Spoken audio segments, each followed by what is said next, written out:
बेटा आज हम लोग हेलो एल्केन में जो केमिकल प्रॉपर्टीज चल रही थी उनमें सेकंड नंबर की प्रॉपर्टी पढ़ेंगे जिसका नाम है beta elimination reaction. Beta elimination reaction क्या बेटा? Beta elimination reaction. इसमें हम लोग देखेंगे एल्काइल हैलाइड में से एलिमिनेशन होगा। मैं आपको यहां सिर्फ इतना बताना चाहूंगा अभी कि जब आप एल्काइल हैलाइड का एलिमिनेशन रिएक्शन देखेंगे तो इसमें एल्काइल हैलाइड एल्कीन में कन्वर्ट हो जाएगा। एल्काइल हैलाइड एल्कीन में कन्वर्ट होगा, यह ध्यान रखना है।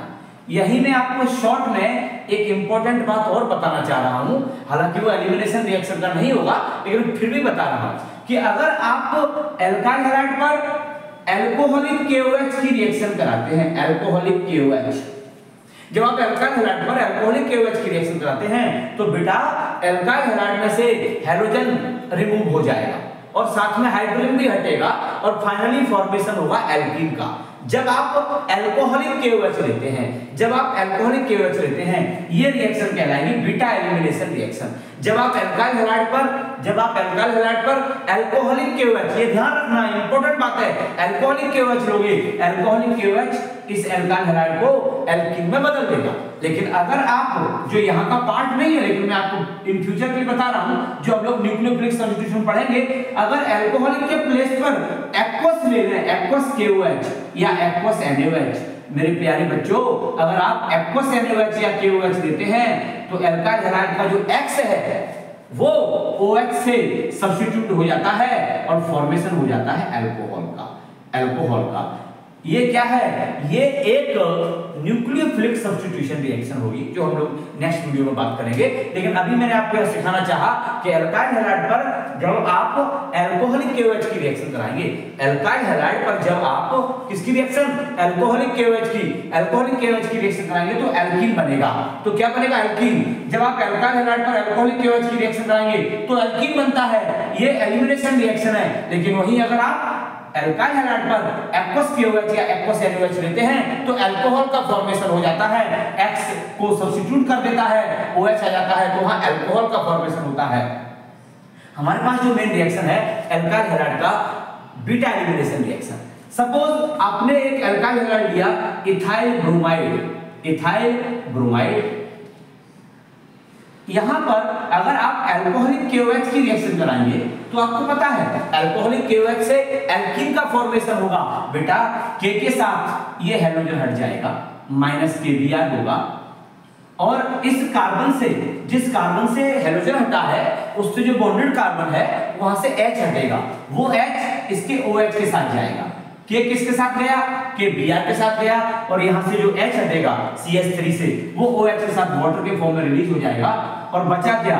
CH2 और इनके बीच पहले सिंगल बॉन्ड था, एक बैलेंस अनसैटिस्फाइड है। जब एक सब्स्टिट्यूट यहां से चला गया तो फिर यहां पर डबल बॉन्ड आ जाएगा। अब अगर एक यहां पर बॉन्ड बनेगा किसी एटम के थ्रू तो फिर ये बॉन्ड हट जाएगा। जब एक एटम डिस्प्लेस हुआ तो फिर वहां पर क्या आ गया? डबल बॉन्ड आ गया। अगर एक यहां पर आगे बॉन्ड बनाएगा कोई बॉन्ड कार्बन के साथ तो फिर ये बॉन्ड हट जाएगा, एल्कीन का फॉर्मेशन हो गया।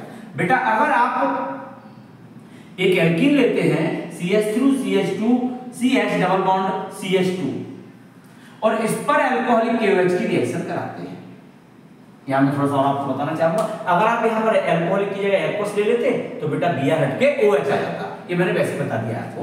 अगर आप अल्कोहलिक KOH लेंगे, अल्कोहलिक KOH लेंगे तो क्या होगा बेटा?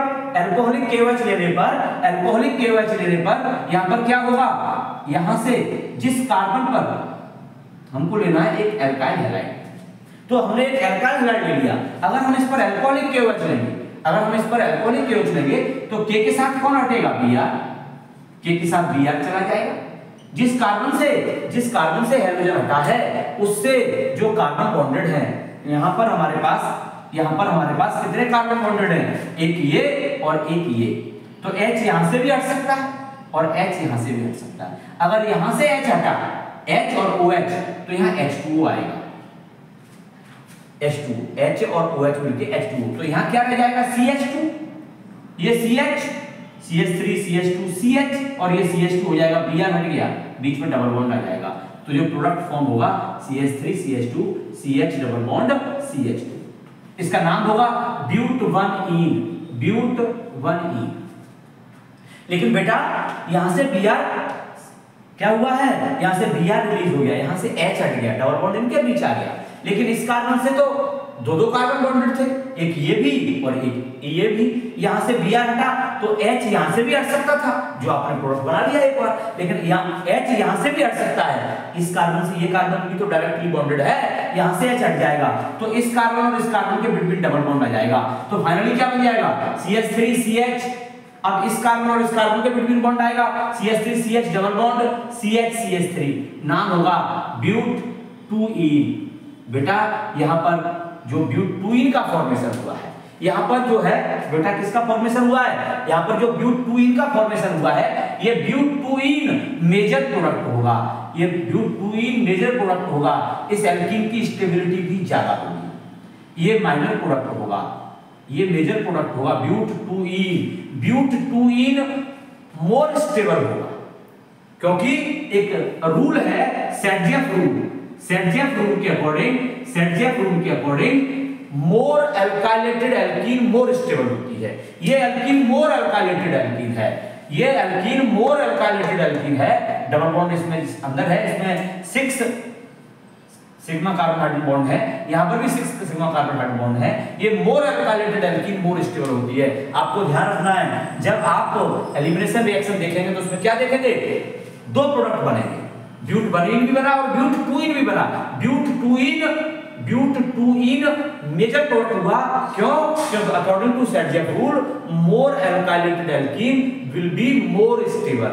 आज हमने क्या सीखा, अगर हम बीटा एलिमिनेशन रिएक्शन में क्या देखे, अगर आप अल्काइल हैलाइड पर अल्कोहलिक KOH की रिएक्शन कराते हैं तो अल्काइल हैलाइड एल्कीन में कन्वर्ट हो जाता है, और वो वाली एल्कीन ज्यादा स्टेबल होती है जो मोर अल्काइलेटेड एल्कीन होती है अकॉर्डिंग टू सेडजेफ रूल।